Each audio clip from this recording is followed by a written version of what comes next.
Wish you had more TV. They're trying to find some hitting shots of me, through the years, and they really don't have any good coverage of it. And it's too bad. I like this. You had you had kind of a unique swing. Yeah, my stance was very unorthodox, and but because I crouched over, but shortened the strike zone. But to me that it was I felt comfortable. But as far as hitting goes, well, you must be yourself and don't try to copy anybody. And the main thing about hitting is you got to know the strike zone and swing the strikes, and just try to meet the ball and go the other way. So that's the secret of hitting and a lot of practice. Are you rolling? Yeah. Okay. Mr. Musial, have you ever been to Korea before? Yes, I have. I was here with the Saint Louis Cardinals when we made a trip through through Japan to play a series of games, and we played one game over here in Seoul, and back in 1958. I remember that very well because I took a picture with Sigmund Rhee. He was at the game. He was president, I guess, of Korea back in those days. And so I've been here, but the one thing I noticed is a lot of changes in 30 years. So. What are some of those changes that they made? Well, there's better highways, nice buildings, and seem like they're more modern in their customs, and so it's very interesting, and a lot of changes. Now, you served in the Navy back in 45 and 46? Yes, I was in the service in the Navy, and I was spent most of my time in Hawaii. I was at Pearl Harbor attached to a ship repair unit, and of course we played a lot of baseball, and Hawaii had a lot of servicemen there, and we would play about 3 or 4 games a week, and at least 10,000 servicemen would come to the game. So it was very, very interesting, and it was good duty because we had a lot of big league ball players there, so you could keep in touch with your game, and so it was good duty. What do you think about the job that the soldiers and the sailors and the Marines and so on are doing over here, and the Air Force people over here in Korea? Well, of course, they're dedicated, and to be a part of the service in different parts of the world, and looking out for our interest, and you got to admire these servicemen and women, and can't forget about the women there. They're part of us now, and which is good because the women are taking their place in business, sports, politics, and so it's nice to have them involved too. Yeah. Why exactly are you over here? Well, we're here to promote Anheuser Busch products. The Anheuser Busch owns the Cardinals, and of course we're here primarily for that during the winter season, and of course talking a lot of baseball, visiting some of the troops and places around. So it's a good trip, and we're enjoying it. I suppose you guys are a little jet lagged. Well, the first day or two you do. Yes, it's hard to overcome. You can't fight it. So when I find myself getting tired, I just take a nap. Why not? I wish we could do that sometimes too. What's your impression been so far about the troops that you've met over here? And, I was back in '68. I was in Vietnam and visiting around for a couple of weeks in those days, and I've been to Korea and Japan visiting around. And of course, the nice thing I always admire is the great spirit of our young servicemen. They have great spirit. They're sports-minded, and they're interested in what they're doing, and so it's nice to come and visit and be amongst them, and try to say encouraging the word, and try to bring some home-cooked conversation. Sir, thanks a lot. Good, my pleasure. Nice being with you. Thanks for talking. Good, thank you. Appreciate it. On the plane. Stop by. Should we change the angle? Oh, did you? Yeah, how about that? But I have a lot for 10. Oh, okay. You want me now, because I gotta go with this guy left. Yes, sir. Oh, thanks. Country Law, are you? I was going to ask you, did you ever play Major League Ball? Yeah, about 8 years. Or, Came up to the Yankee chain. I played 2 years in Washington, 3 years in Kansas City, 2 years in Baltimore, a year in Detroit. Detroit? What time was that? He's from Detroit. Yeah, my last year in Detroit was 63. That's why I don't remember. Quit young. Start managing and coaching. Yeah. Been managing the last 15 years. Ready when you are, Mike. Okay. You rolling? Yeah. Herzog, what exactly are you guys hoping to accomplish while you're over here? Well, basically, we came over to Japan. First, we went to Tokyo, and then, of course, we came over to Seoul, Korea last night, and we're at the base today, which you know. Tomorrow, we're going to meet with Mr. Park of the brewery, and we represent not only Anheuser Busch International, we represent the St. Louis Cardinal baseball team. We certainly represent Major League Baseball. So there's really three things we try to do. We try to sell out of Budweiser while we're here. We try to establish a fact of good public relations for the St. Louis Cardinals and for Major League Baseball. So we've got a lot of jobs. We're kind of goodwill ambassadors and beer salesmen all over one. Yeah. What's your impression been so far about the servicemen and women that you've seen over here and met? Well, actually, we've only been to the hospital. So when I talked to some of the doctors over there, I said, how do all these people get hurt? You know, do we have you guys on maneuvers? Do they hurt their knees and so forth? How many they got hurt in baseball games? They said, generally, most of the casualties over there are from pickup basketball games or football games or racquetball or handball or something like that. And that's most of the casualties in the hospital are there because of that. But there's an awful lot of people. We enjoyed our visit through there. And I think one of the toughest things to do for people like ourselves is to go to a hospital, and sometimes you see a lot of sights that aren't too nice, but when you leave there, you always feel pretty good about being there, and you always feel pretty good about yourself, how lucky you are to have your health. What were some of the, I don't know, how did it make you feel when you saw the people over there? Did their faces light up a little bit when you guys went? Well, you know, most of the nurses were the real baseball fans. Oh, really? Yeah, they watched the World Series, and they knew a lot more about Ozzie and Vince, and they didn't know a lot about me. They knew that being on TV that I was the manager, but they didn't know much about my playing career.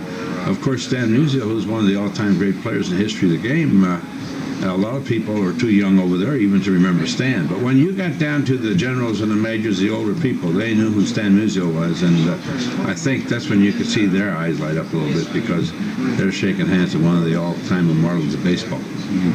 How long will you guys be over here?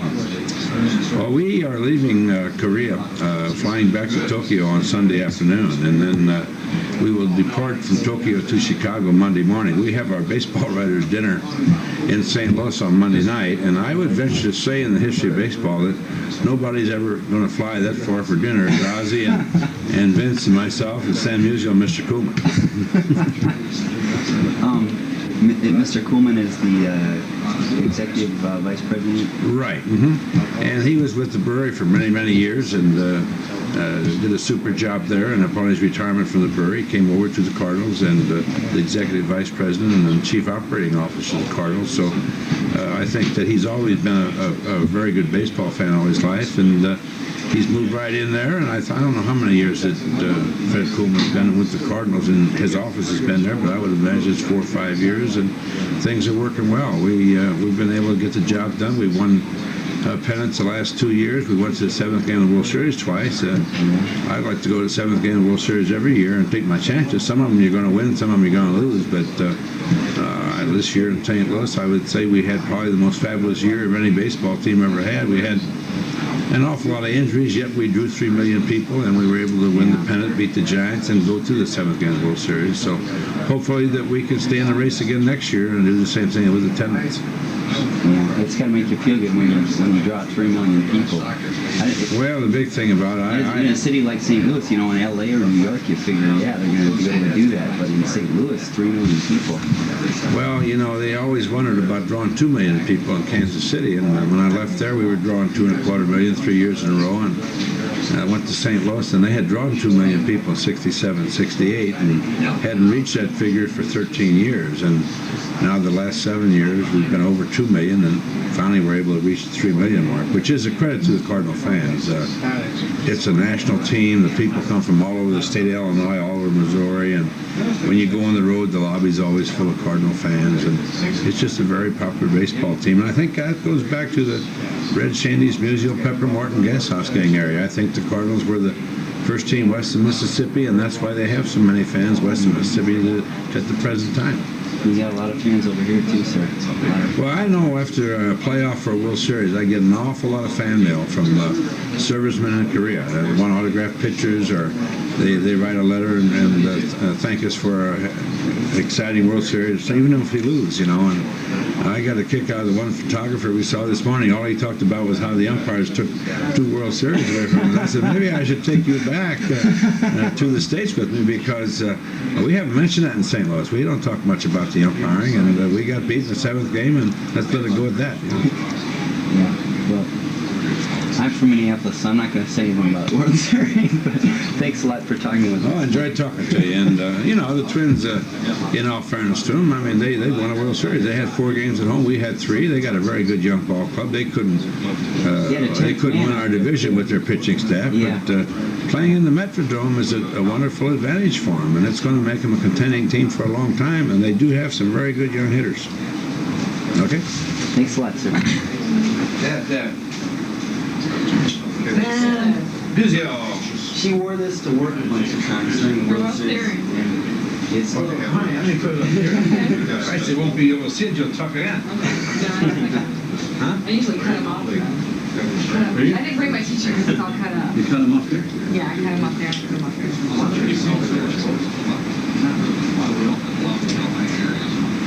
Billy, you made it. You made it. Career. Second game back to Japan. You played ball against the Japanese before? Ozzie had. Not me. That's right, because you was the kid. Ready, Bill? Yeah. I'm a young buck. I'm new on the scene. Ozzie's an old man. Hi, this is He Whitey and Whitey. Herzog, manager of Saint Louis Cardinals. You rolling? Hi, this is Whitey Mr. Herzog, Coleman, manager of how's St. Louis it, Cardinals. Don't settle for second. This is your first time in Korea? And the all-night rock show right here. How's it make you feel to be over here? AFKN.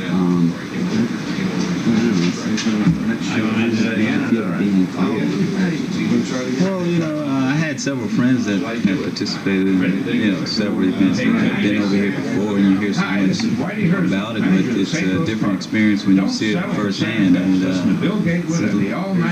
quite pleasurable to be here. I'm looking forward to see and meet a lot of fascinating people over here, and I think as I spend more time over here, I can adapt with it a lot more. Keep your dial where it's at. Your superstation AFKN. This morning when you were over at the hospital, what were your impressions about meeting service members over there and so on? Well, all the ones that we saw, the ones that was in the hospital that are serving their time over here, and it's very pleasurable to see the guys that have been over here, conversating with them, knowing that they're from, the states, from North Carolina and Georgia and Alabama, and it's such a small world to see people, travel so far, but yet still the same in the university. Is that where your roots are, in the southeast?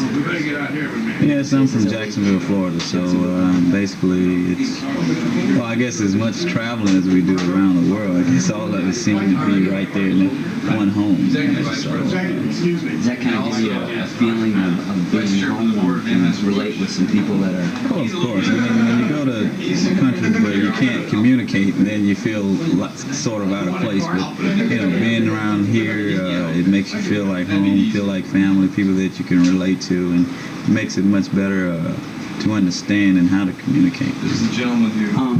What, is there anything that sticks out in your mind? Any person that you met over there? Or anything that happened while you were visiting? You know, like, you know, what I'm trying to get at is one of those stories that you hear about where somebody's lying sick in bed and baseball players walk in and make them feel good, or... Well, basically all the people that we met over there really didn't have a really death-threatening injury. So they was basically with broken bones or bruises of that nature. So it was the first time I ever went in the hospital, and then, you know, it was a lot of rooms was empty. So that's kind of good. Yeah, that's real good. It's real good to see the fact that, you know, they're not overcrowded, you know, not populated with a lot of people that they can't attend to. So the ones that was there were mainly getting their treatment and seemed to be on their feet, doing very well for themselves, and that they'll be out of there in a couple of days. Why are you guys here? Well, we're here to represent Anheuser Busch, Anheuser Busch International. You know, they have one of the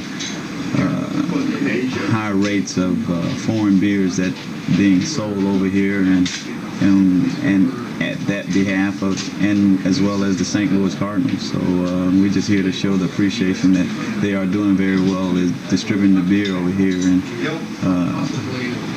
Mr. Lee had the pleasure of being with us throughout the season, and he's a manager over with the OB Bears, and so it's fascinating to come back and, you know, meet with him and see the things that he's learned from us that he's going to be working with his ball club. Are you guys going to be visiting any more of the military installations in Korea?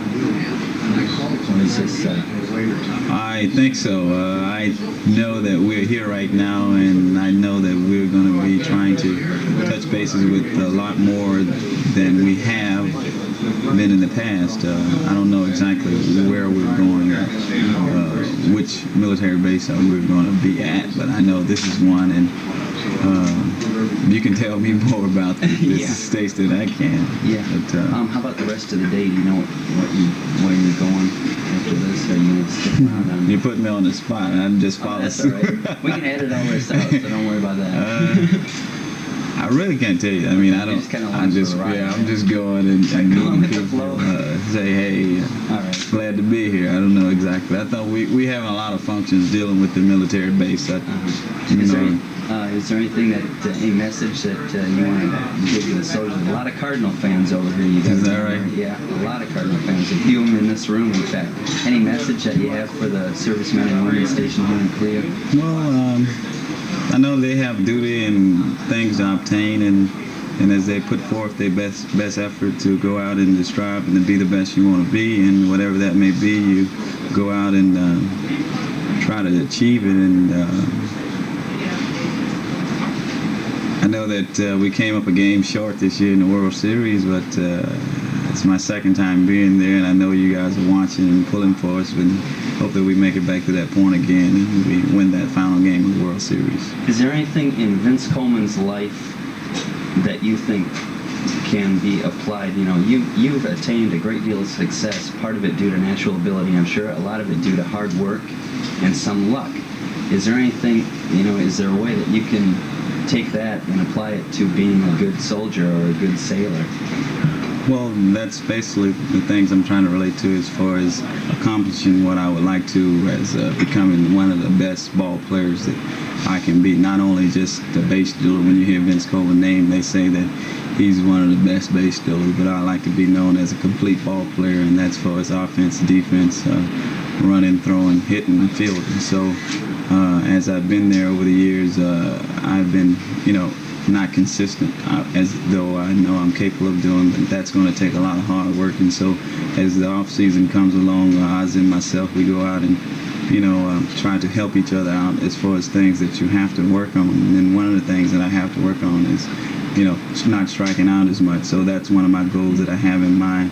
And that's the same idea. That's the same message you would give to like youngsters playing ball, or to people that just youngsters playing ball, saying that, you know, you want to be the best that you can be. You dream big when you go out, you know, and you say you want to be the best, and you have big expectations in life. And I think as you keep that desire in you, you would go ahead and work hard at it, and you know that's the tunnel vision that you want to see. You see a big rainbow, a pot of gold at the end of it, and you want to strive towards that and become the best. And so I think that's all relations to soldiers and navies, and so whatever you want to be is that 10-star general, you stay in it and you work. I don't have that rank yet. Oh yeah. Well, see, that's what I mean. You know, his work is going to be there at the end. All right. Thank you, Mr. Coleman. All right. Appreciate it. Thanks for talking with us. I was playing basketball the other day and my ball jammed my Couldn't get ring it. finger. Can't get it Man, out. it swelled up. It got kind of purple and it swelled up. And I couldn't get the ring off or anything. Oh, it's, you know, and everything is very nice, and we didn't get to see that many people, which I guess is a good sign. You know, when you not have a lot of, you know, not a lot of people in the hospital. So from that standpoint, it's good. Does anything stick out in your mind when you went over there? Anybody you talked to? No, not really. It's just really shaking hands, and you know, there are Cardinal fans all over the world. We know that. You know, everywhere we go, there are people that are Cardinal fans, and one of the reasons we brought Stan along, you know, is to rekindle some of the memories that they may have had of Cardinal teams in the past. What do you think about the job? You know, I suppose you guys are.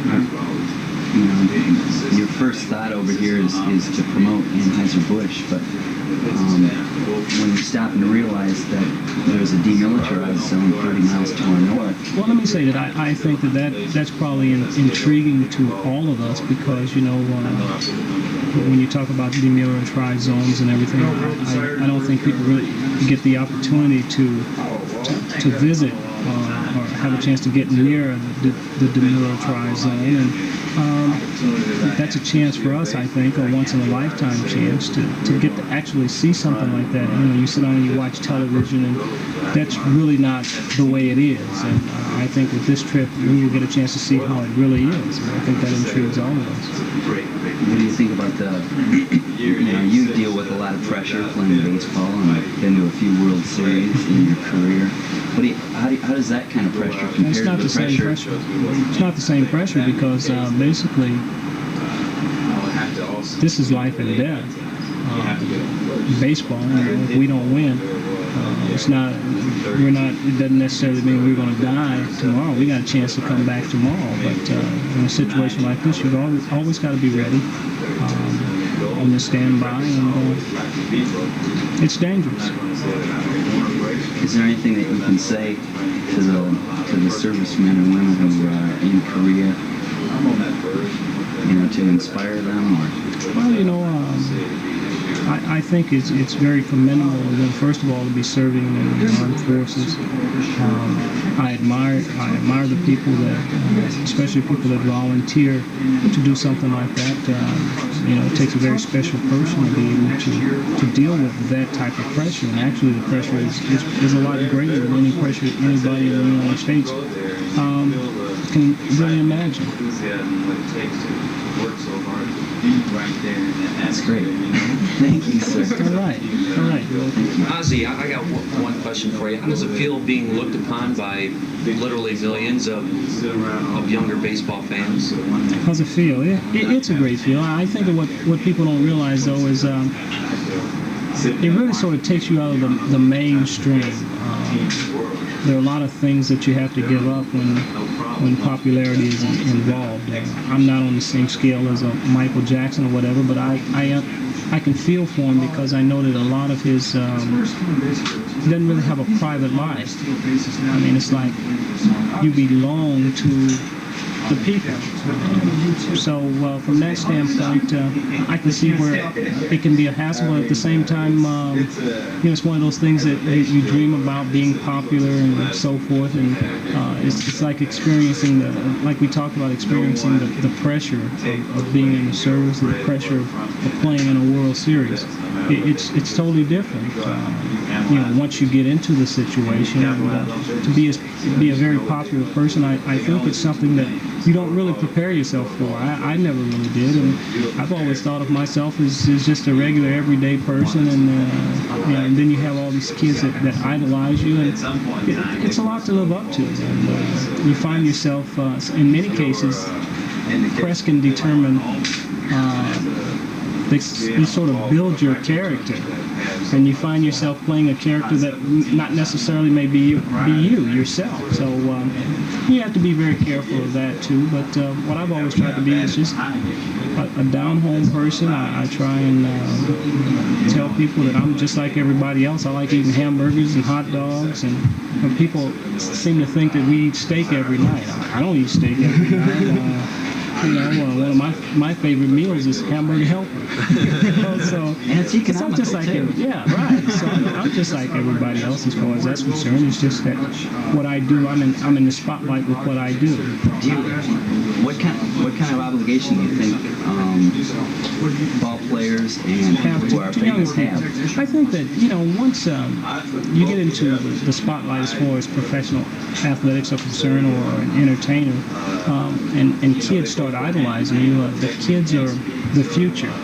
So that's why it's so important to have a good image and present yourself professionally in every aspect of your life, because you have such a big influence on those kids. Doesn't that apply also to really any, different things in general?